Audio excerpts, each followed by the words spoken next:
This is the ZSN Pro X. They're an excellent set of IEMs, and they're great for a lot of different use cases, but I particularly like them for gaming, specifically competitive FPS gaming, because of their sound signature. But you can use them for whatever you want, of course. So let's start off with the basics of what these are. These are IEMs, in-ear monitors. They have the earbud itself, and then also that connects to this wire. And it can be detached, so let me go ahead and show right here. Just pull this apart, just like most IEMs, and then you would connect them here. Now, it doesn't actually show. Let me make sure I'm holding this because it's easy to forget which side goes where. But it doesn't actually have an L or an R on here, at least not that I could find. There's a very small one on the wire, so it could be very easy to accidentally put these on wrong.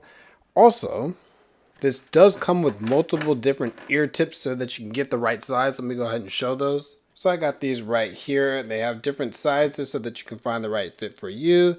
And if you know anything about IEMs, then you'll know that this is very important so that you can get the right fit, not just for comfort, but to hear the bass, because you're not going to be able to really feel it as well if you don't get that good seal and that good physical contact to the insides of your ears. Now, when I got these, I had the option to get it with the wire that had the microphone or the one that does not have the mic. I got the one with the mic.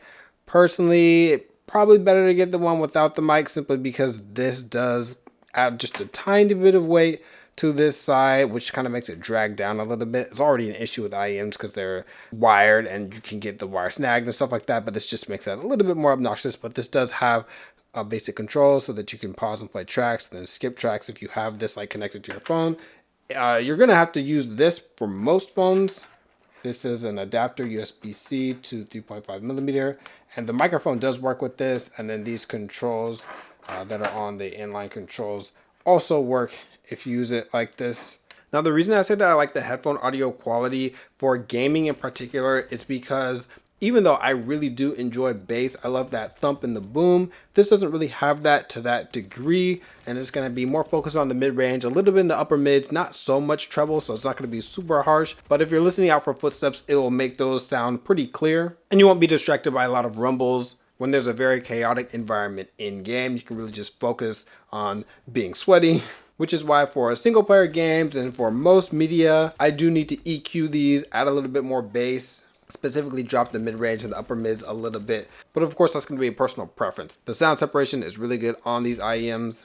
They might be a little bit fatiguing to listen to if you're used to something with a lot more bass, something like the Astro 840 or something like that. But of course, EQ to get it to be your personal preference. If you're coming from something like SteelSeries, then it's going to be no problem at all for you. In fact, you actually might want more treble and more upper mid-range if you're coming from something like that, or even something like the MDR 7506. Of course, since their IEM soundstage is going to be quite narrow, everything's going to sound like right up in your face, but that's just kind of how IEMs are. You don't even have to get it with the microphone. You can get it without. If you absolutely need it, it is there. I'd say the tonality is great, maybe a little bit too bassy, a little bit too muffled, and the background noise rejection is pretty non-existent. Actually, a lot of the IEMs that like come with the microphones like this, they're like basically the same mic. So I wouldn't necessarily recommend using the microphone on it, but if you absolutely have to, then it is available. Now, these are pretty standard fare when it comes to the comfort and build quality.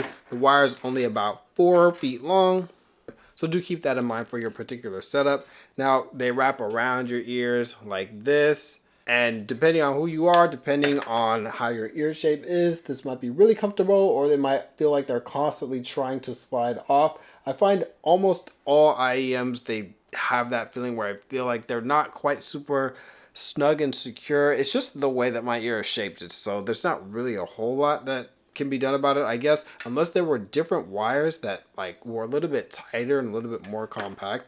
I haven't found any yet, but it's all good. So yeah, I'd give these like C+ or B in comfort for my ears specifically, but I can imagine if you have ears where these fit perfectly, then this could be an A in comfort for you. Now, this is TRRS, just showing you, and how far it goes from my actual face. Overall, I do recommend these IEMs, in particular for people that are playing a lot of competitive games, FPS games, and if you want that little bit of a upper mid-range boost, little bit of range boost also, not too much bass, but just a little bit and enough to be satisfying. Also, these aren't too harsh in the treble. So if that sounds like the sound signature that you enjoy, then I definitely recommend these.